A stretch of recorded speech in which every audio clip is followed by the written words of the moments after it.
Dear students, see last time in lesson number 7, that is a system of particle and rotational motion, we talked about angular momentum of a rigid body. We also talked about moment of inertia. See, the moment of inertia is a very important physical quantity in rotational motion. See, it is analogous to mass. Now see the different geometric shape. We have got different moment of inertia value. Okay, equation. See, that is given in the textbook. Now today we start with the two important theorems regarding moment of inertia. First is a theorem of parallel axis, or it is called parallel axis theorem.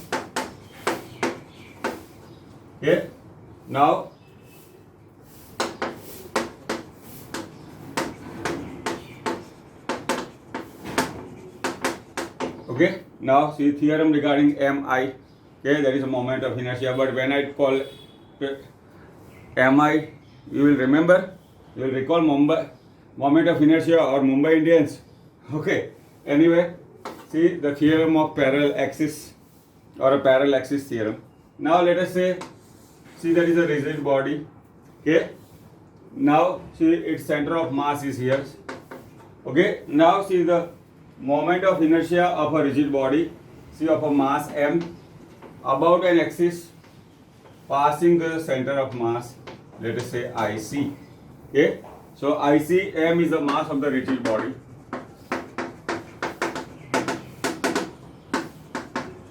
Okay, IC is the MI of rigid body about an axis passing through center of mass. Okay, now we draw, see another axis which is parallel to the axis passing through the center of mass.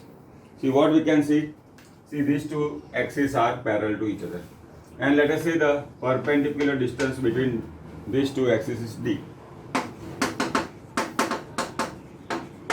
Okay, so see the parallel axis theorem says the moment of inertia about the given axis, that is new axis I, is equal to IC, okay, plus m into d square. Okay, this is the equation representing parallel axis theorem. Now see IC is the momentum of inertia of a rigid body of mass m about an axis passing through the center of mass.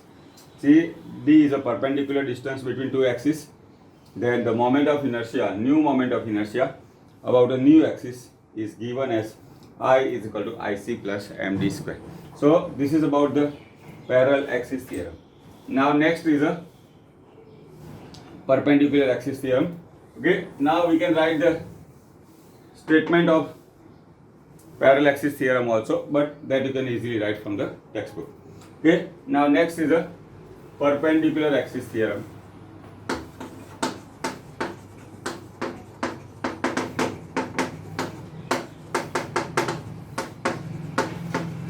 Now see, this perpendicular axis theorem is generally used for the planar objects.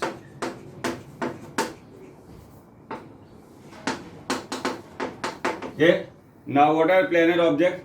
In general, see the thickness of the object is very less compared to the dimension. Now let us say we consider a disc.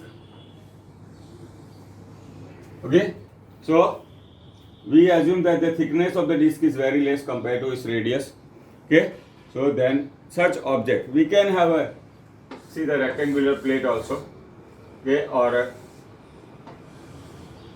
okay, here also we assume that, see the thickness is very less compared to other dimension. So the perpendicular axis theorem is used for planar objects. Now see, we consider three perpendicular axes,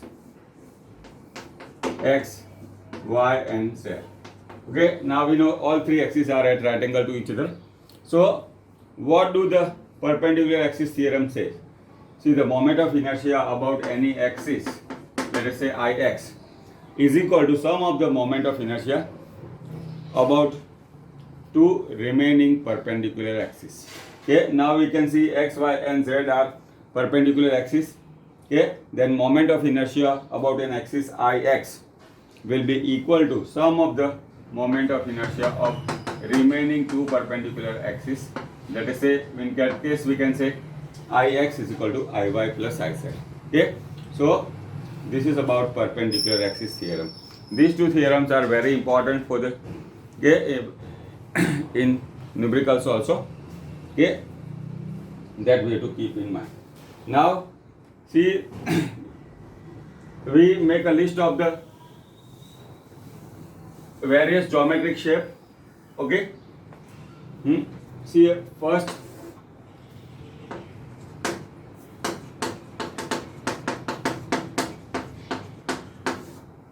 Okay, now before going for that, let me talk about the radius of gyration also. Okay, let me talk about the radius of gyration. See the generalized formula.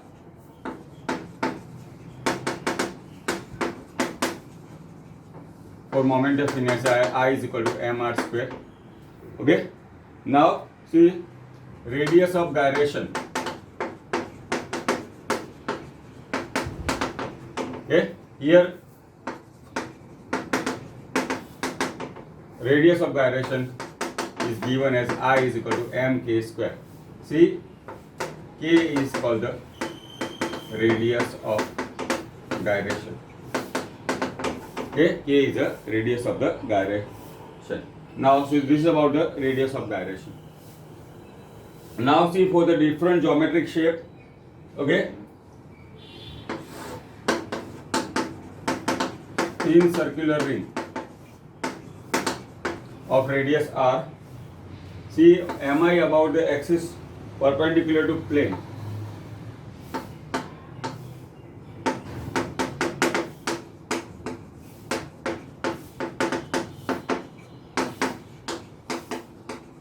As I told earlier, see the moment of inertia of a same object can be different. Why? Because moment of inertia depends on the selection or value of the moment of inertia depends on the selection of axis and distribution of mass.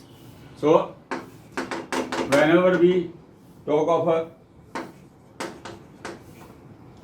moment of inertia, we have to consider the axis also in mind. Now, equation. Okay. Now, see the thin circular ring.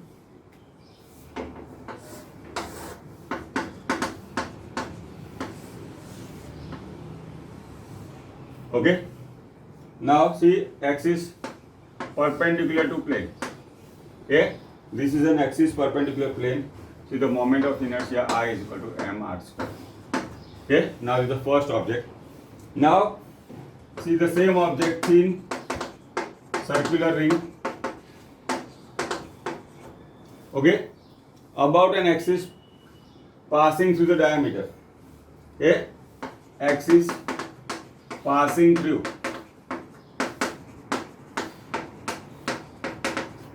Now see here is the same ring. Okay, but now see the axis we have to consider passing through the diameter. This will be the axis of rotation. Then we have seen mr square by 2. Okay, see there is a moment of inertia of a thin ring about an axis passing through the diameter with mr square by 2.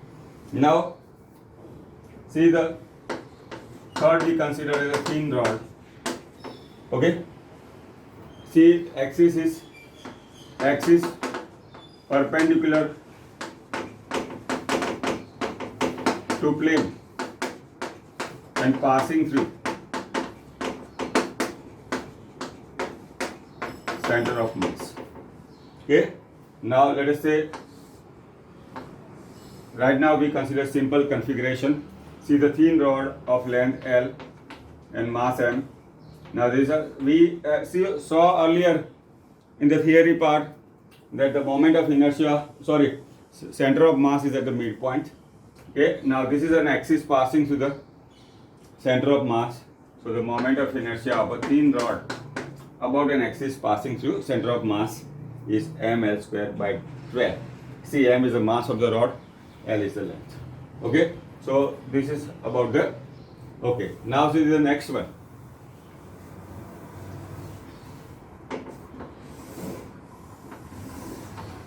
See, all these equation we have to keep in mind. Okay, why? Because numericals will be using this. Now see, the fourth one is circular disc of radius r. Now see, the moment of inertia of a circular disc about an axis perpendicular to plane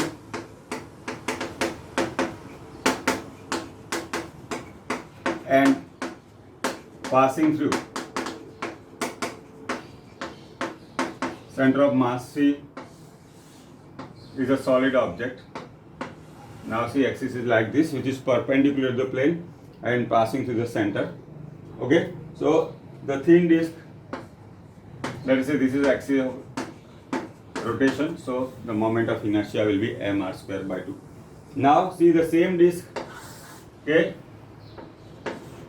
circular disc of radius r. See, axis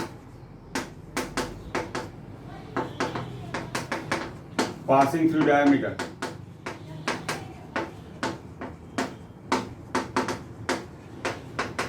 Okay. Okay, now we can see axis is passing through the diameter. See, this value is mr square by 4. Now how do this value has come? See, this can be obtained by taking the help of parallel axis and perpendicular axis theorem. See, that we'll see during the examples or the exercise numericals. Now next is a moment of inertia of a hollow cylinder.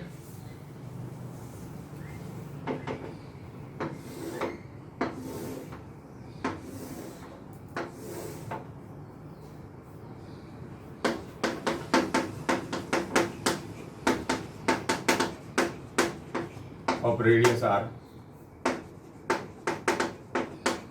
See, axis will be passing through the geometric center.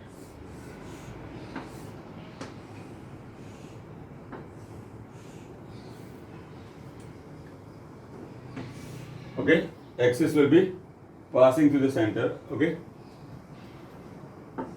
that is center of cylinder. Here also m is the mass and r is the radius. Then the moment of inertia will be equal to mr square. Okay, so this is the moment of inertia of a cylinder, hollow cylinder of mass m and radius r is given as I is equal to mr square. Next we have to consider a solid sphere. Solid cylinder. Radius is r, mass m. Okay. Here also axis we consider center of cylinder.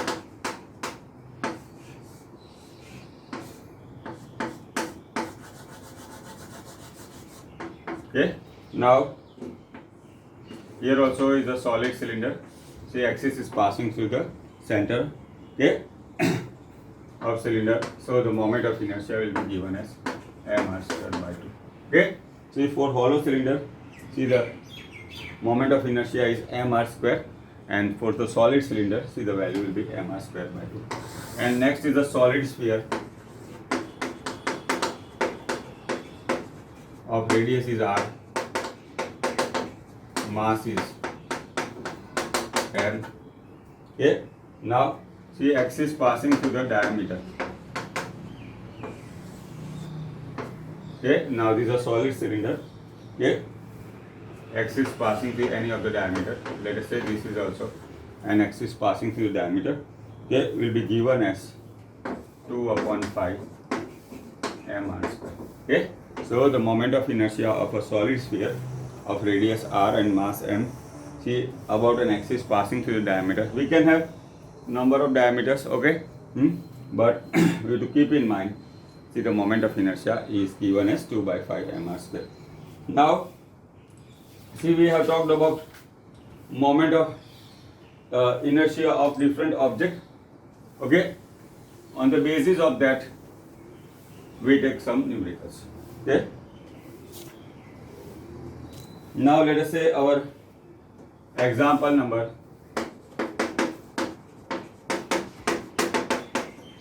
see 7.10. See what is the moment of inertia of a disc about diameters.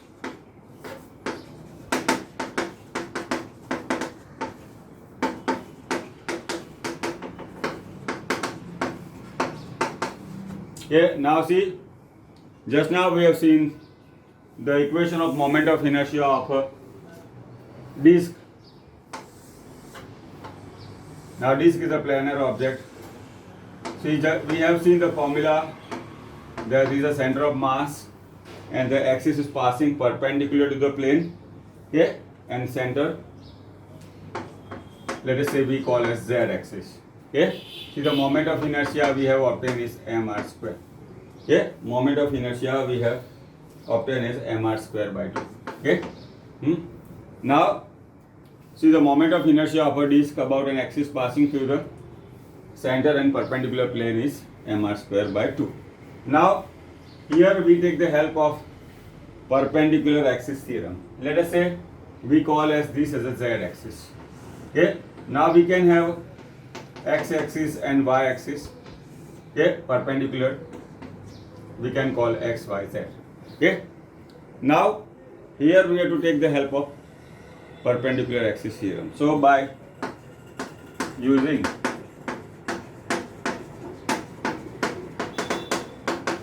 perpendicular axis theorem, okay, see what is perpendicular axis theorem? See the moment of inertia of a planar object is equal to sum of the moment of inertia about remaining two perpendicular axis.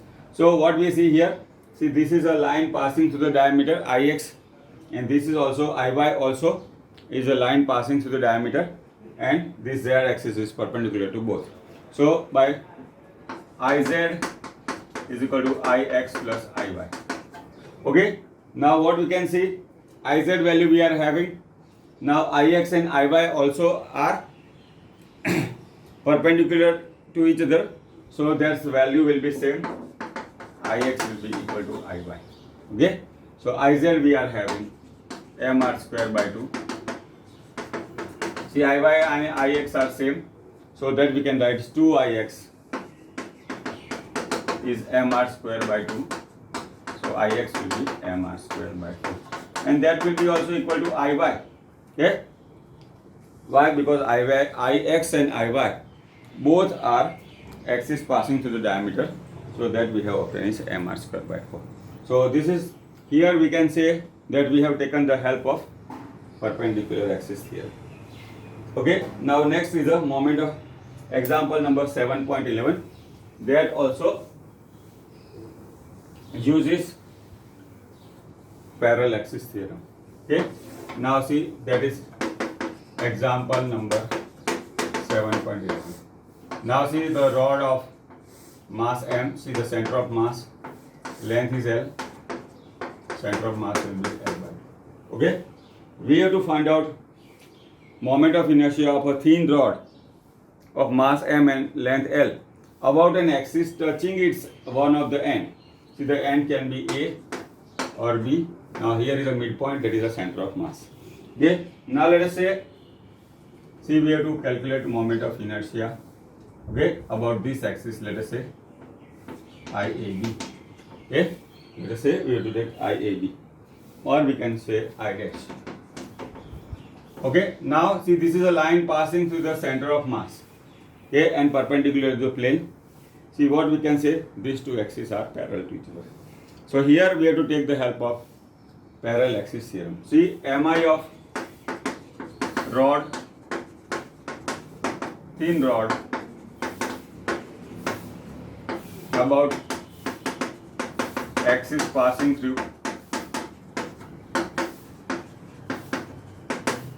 CM and perpendicular to plane is ml square by 2. Okay, this also you can prove, okay, by using the geometry. Okay, and the basic theorem of the moment of inertia. Now here we have to find out IAB, okay, or I dash, let us say. Let me give the some other name. Okay, let us say we call as I dash only, and this is I. Okay. Now see, these two are parallel axes, so by using parallel axis theorem,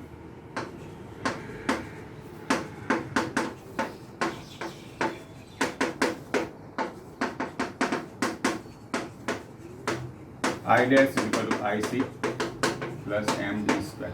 Now see, what is the distance of the axis passing I dash will be L by 2. Okay. Okay. Why? Because the center of mass, we know it is at a L by 2 distance. Now IC is ml square by 12. Okay. M L by 2 square. Okay. So this equation will become ml square by 12 plus ml square by 4. Now see here, 12 is the LCM. Okay, ml square is common. See, 12 upon 12 will be 1, 12 upon 4 will be 3, 4 ml square by 12, or it is ml square by 3. Okay, so this is how we can obtain, see, the moment of inertia of a thin rod about an axis touching its end and perpendicular to the length. Okay, so that is nothing but exercise sum number 7.11. Now next is exercise sum number 7. Okay, this is nothing but exercise number 7.11. Now next is exercise sum number 7. Sorry, example number.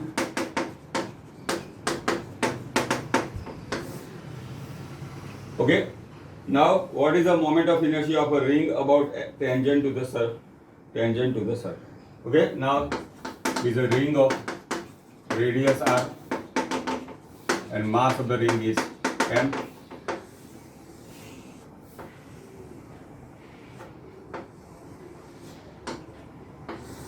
Now, this is an axis passing through the center. Okay.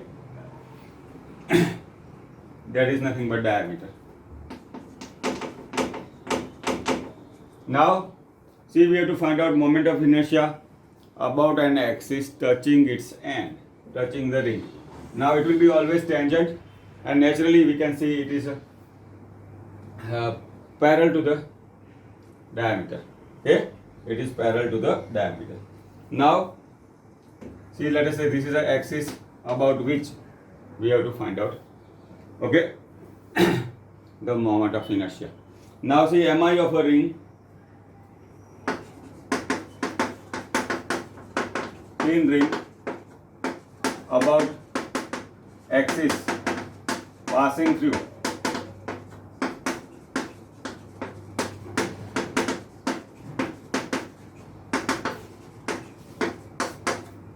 is mr square by 2. Okay. Now, see what we can say, these two axes, axis passing through AB, that is tangent to the ring, is parallel to the axis passing through the diameter. So we have to take the help of parallel axis theorem. So by using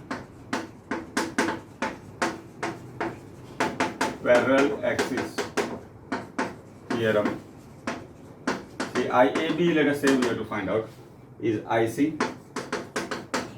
md square. Now this is our IC value. Okay. So IC is mr square by 2, and m is the mass of the ring. Now what will be this distance? This will be distance from the center, and the tangent will be r equal to radius. So d is equal to r mr square. So this will make 3 by 2 mr square. Okay. So this is how we can find out moment of inertia of a ring.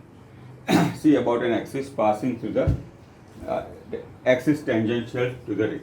Okay. So these are important sums which is based on the moment of inertia, and in that we have used parallel axis theorem and perpendicular axis theorem. Now next we have to see about the kinematic equation. Okay, kinematic equation of rotational motion. Okay, about the fixed axis. Okay, kinematic equation of rotational Here also we assume that it is with the constant angular acceleration and about a fixed axis of rotation. Okay. Now see, in the third lesson and the fourth lesson we use v is equal to v0 plus at. Okay. D is equal to v0 t plus half at square. D is equal to v square minus v square. Now see, in the beginning of the lesson we talked about the analogy. See, here it is linear speed. See, corresponding there will be angular speed omega, will be omega 0, alpha is the angular acceleration. Similarly here the corresponding equation will be d is equal to omega 0 t plus 1 by 2 alpha t square. And the third equation omega square minus omega square by 2 alpha. Okay, these are the corresponding equation. These are the corresponding equation we can write for the rotational motion, see, with the constant angular acceleration. Okay, these are the equation, kinematic equation of rotational motion with constant angular acceleration. See our example number 7.13. Okay, we have to derive one of them. Okay, all can be derived by using the first principle. All can be derived by using the first principle. See, our example 7.13 is related to this. Okay, now see here we have to derive omega is equal to omega 0 plus alpha t. Okay, here we have to derive omega is equal to omega 0 plus alpha t. Now see, alpha is the angular acceleration. Now alpha is d omega by dt. So d omega by alpha dt. Now if I take integration on, if we take integration on both sides, okay, see at t is equal to 0, omega 0 is the angular velocity, and at time t is equal to t, angular velocity is omega. Now see, recall the laws of integration. Dx will be x, dt will be t. This will be useful to you. So similar way, here also d omega we have to consider. Integration of d omega is omega. Now, so if I substitute d omega is omega, omega 0 is the lower limit and omega is the upper limit. Similarly, alpha is constant, dt integration is t. See, the time varies from 0 to t. Okay, now we substitute the upper and lower limit, that is omega minus omega 0 will be equal to alpha t minus 0. So omega minus omega 0 is alpha t, omega is equal to omega 0 plus alpha. See, this is a kinematic equation of rotational motion. See, we have to derive. See, the rest of the equation also we can derive by taking the help of the first principle. Okay, so this is a example number 7. Now see our next example 7.13 uses the same 14, sorry, example number, okay, uses the same thing. Now see, it says the angular speed of a motor wheel change from 1200 rpm, okay, to 3120 rpm. Now see, the torque sometimes, as I told earlier, represent rpm. Okay, now see, one revolution is 2 pi radian. Okay, so here also we have to convert omega 0 is 1200, revolution is 2 pi upon 60. So here omega 0 we have to convert in the RPM, we have to convert in the radius per second. 40 pi by 3. Okay, and okay, 40 pi radian per second. Yes, 60 into 20. Okay, 40. And omega 3120 into 2 pi upon 60 we can obtain as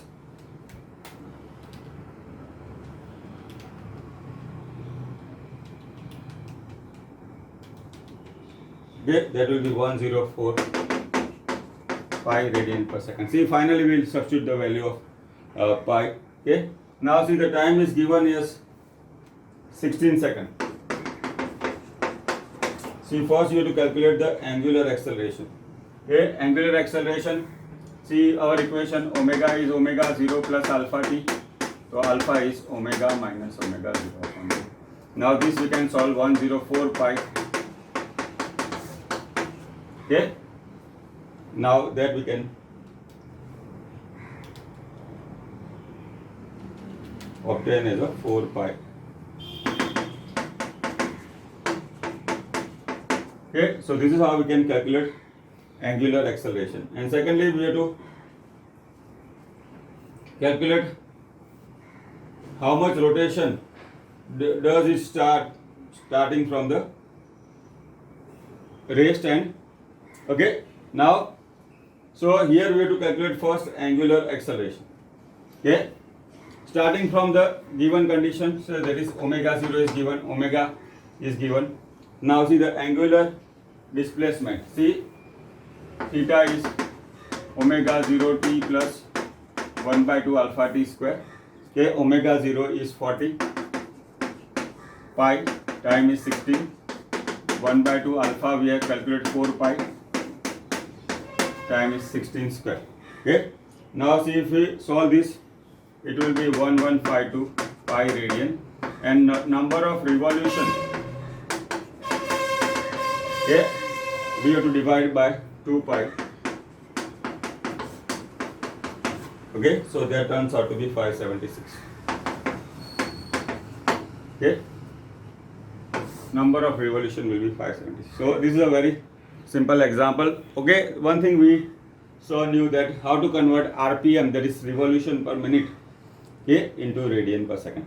So this is about lesson number 7. Today we talked about, see, the parallel axis and perpendicular axis theorem regarding moment of inertia, okay, and kinematic equation of rotational motion. See about a fixed axis with a constant angular acceleration. We have taken some examples related to them also. See, next time we'll proceed further. Thank you.